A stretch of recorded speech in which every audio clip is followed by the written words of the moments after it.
मला सून आली की मी मस्त आराम करणार आणि तिला काम लावणार. पण मी तिथं 10 वाजता उठते तर ती किती वाजता उठणार?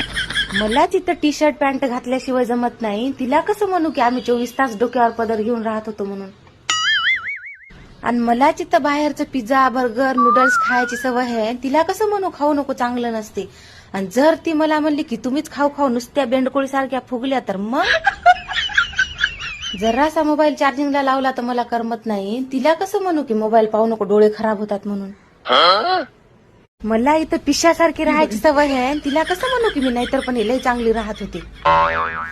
मी माझ्या सासूला मम्मी म्हणते तर ती मला काय म्हणल? मॉम म्हणल का दुसरं काय म्हणल का डायरेक्ट नावानंच हाक मारल? मी सासू मला पाहायला आलती तेव्हा म्हणली होती पुरणाच्या पोळ्या बनवून दाखव. मी तिला पाहायला गेल्यावर काय म्हणू रील बनवून दाखव? आमचं लईच अवघड झालं रे देवा. सासूला उलट बोलता आलं नाही सून बोलू देणार नाही.